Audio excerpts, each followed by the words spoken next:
როცა დრო გიყურებს და ისტორია გწერს, რთულია ჭრდილში დაიმალო. ასეთ ყურადღებას ხომ მზის ეფექტი აქვს, რომლის წინათლეც ყველა ჭრდილს აქრობს და მხედველობის არეში მხოლოდ რეალობა რჩება. ჭრდილებით ნებისმიერ ფიგურას დახატავ, მაგრამ სინათლე ილუზიის შექმნის საშუალებას არ იძლევა. ისე ჩანს, თითქოს ასეთი მზის ქვეშ სააკაშვილი პირველად მოხვდა. მან ჭრდილებით თამაში პირველად ვერ შეძლო, არადა ყველა წინაცხოვრებაში სწორედ ამით ერთობოდა.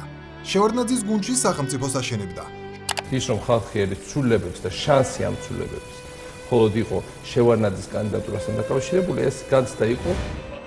ჟვანიას გუნდში რეფორმებს აკეთებდა. ოპოზიციაში ხალხის ბედნიერებისთვის იბრძოდა, თუმცა საბოლოოდ მხოლოდ თავად გახდა ბედნიერი. გაპრეზიდენტების შემდეგ მიშა მაგარია იყო.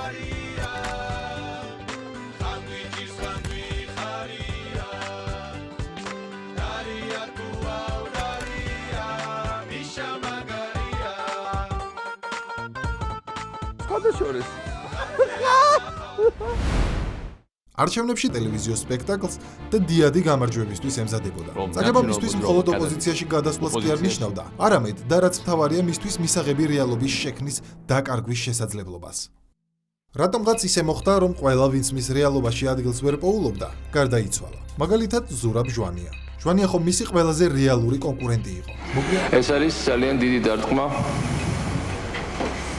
ჩვენი ქვეყნისთვის და პირადად ჩემთვის. მოგვიანებით ბადრი პატარკაციშვილიც გარდაიცვალა, რომელიც ასევე მისი რეალური კონკურენტი იყო. მაგალითი დამისახა პრეზიდენტმა მისი მოცილების.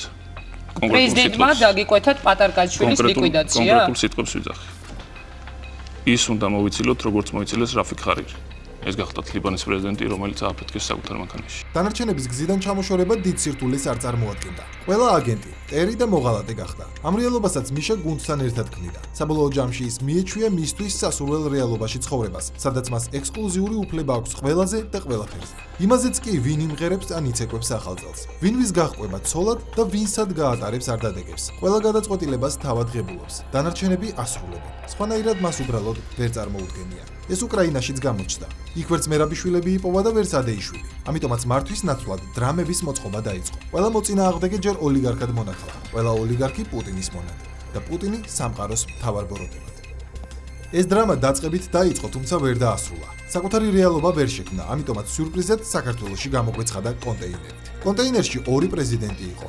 ერთი ვადაგასული და მეორე ვადიანი რძის პროდუქტი. ხოდა დაიჭირეს, მაგრამ რომლიდან მაინც ვერ გამოდის. ახლა როცა პრეზიდენტი კი არა მსჯავრდებული და პატიმარია, მაინც უყვირს, რატომ არ აქვს მას ინფორმაციის გავრცელებაზე ექსკლუზივი. რატომ არავინ უსრულებს სურვილებს? რატომ არ იცვლება რეალობა? ის ხომ პრეზიდენტის სავარძელში უნდა იჯდეს და არა ბრალდებული სკამზე. მე ვარ მიხეილ სააკაშვილი და საქართველოს არ ყოლია დამნაშავე პრეზიდენტი. მე მინდა ყველა ქართველმა ეს იცოდეს. საქართველოს სახელმწიფოს დამფუძნებელი არ შეიძლება ყოფილიყო დამნაშავე, იმიტომ რომ დამნაშავეები სახელმწიფოებს კი არ აფუძნებენ, არამედ ანგრევენ. ის ხომ სახელმწიფოს შემქმნელია, როგორც თავად ირწმუნება. მის სიტყვაზე ხომ გზები იგებოდა, შენობების ფასადები იღებებოდა, თეატრში სცენები იდგმებოდა, პროკურატურაში საქმეები იკერებოდა. ეს ყველაფერი ხუმრობა ხომ არ არის? ახლაც სასამართლოს ხდომაზე დგას და თავი ტრიბუნასთან გონია. ბრძანებებს გასცემს, საგმირო საქმეებზე ხვება, მაგალითად როგორ იხსნა ქვეყანა პუტინის აგენტებისგან, თუმცა იქვე არაფერი თქვა აგვისტოს წაგებულ ომზე, დაკარგულ ტერიტორიებსა და მცოცავ ოკუპაციაზე. მე მოვედი აქ ჩემი აშენებული გორის ავტობანი გამახსენდა რომ როდესაც გამოვიარე იგოიდან ადგილი, იყო ესეთი ადგილი ერქვა სიდედრის ენა. ეს იყო ტრასა, ვიწრო ტრასა გორის. გორიდან ეტაპირებისას მან ყურადღება მხოლოდ გზაზე გაამახვილა, თუმცა ყურადღება არ მიუქცევია წეროვნის დასახლებაზე, რომელიც მისივე წარმოებული ომის საზარელი უკუეფექტის თვალნათელი გამოვლინებაა. მოკლედ ისევ მის მიერვე შექმნილ ჭრდილებშია. მხოლოდ ამ რეალობაში სურს ყოფნა, იმიტომ რომ აწყობს. ახალ რეალობას ვერც 2012 წელს ხედავდა და ვერც ახლა დაინახავს. მისი პროპაგანდის საათზე ჯერ კიდევ მიშას პრეზიდენტობის დროა. მათთვის ბრალდებული და მსჯავრდებული სააკაშვილის განცხადება პრეზიდენტის განცხადებაა. მათთვის ის ჯერ ისევ მაგარია. აქ ლაპარაკს ნიკა გვარამია, ბიტო საძაგლიშვილი კი არ იწყებს. იწყებს მიხეილ სააკაშვილი. უკაცრავად გააცნობიერეთ კარგად. ბრძანებების გაცემის უფლებაც მხოლოდ მას აქვს. ძალიანად უნდა შეიცვალოს სასამართლო სისტემა, ყველანი უნდა იყვნენ დათხოვილი. ძალიანად უნდა გაუქმდეს სახელმწიფო უშიშროების სამინისტრო გაუქმდეს უბრალოდ დაიკეტოს დიდი ბოკლომი დაეკიდოს დისკოტეკა გაიქცეს მაგის მაგერ და ცილიანად უნდა გამოიწვიოს პროკურატურის კორპუსი ამათ აღარაფერი აღარ გამოასწორებს ისიც ილუზიაშია და მის სექტასაც ილუზიაში ამყოფებს. მე დღეს გამიჩნდა განცდა მქონდა რომ თავრობის ხდომას ატარებდა.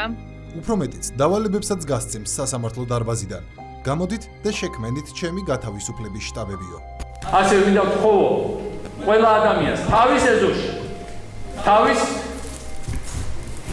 საკარმიდამოში თავის სოფელში შექმნას თავისი საკუთარი მიხეილ სააკაშვილის გამოხსნის კომიტეტი პუტინის ყოველდღიურად, იმიტომ რომ იმისაც რომ დაგეხმაროთ, მე არ უნდა ვიჭრე ამ ბადრაკებს შორის და არ უნდა უყურებდე ამ დახურულ სივრცეს. როგორც ჩანს რეალობასთან შეგუება არ უნდა. შესაძლოა მას ვერც ხედავს. ესეც მისივე პროპაგანდის გვერდითი ეფექტია, რომელიც როგორც უკვე ვნახეთ, გაბრუებას იწვევს და რეალობის აღქმის უნარს აქვეითებს.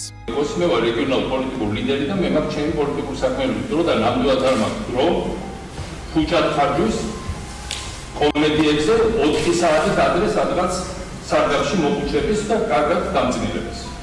როგორც ჩანს, იმდენად დააბრმავა ძალაუფლების ყურვილმა, რომ პრინციპში ამაზე კომენტარი ჩვენგან ზედმეტია, რადგან მისი სიტყვით გამოსვლა ყველაფერზე მეტყველებს. დაახვიდეთ რომ ეს ლურჯად არის შერებული. აქენა ყავისფერი. ეს ლურჯად და არ ახონია რომ შემთხვევით არის ლურჯად შერებული.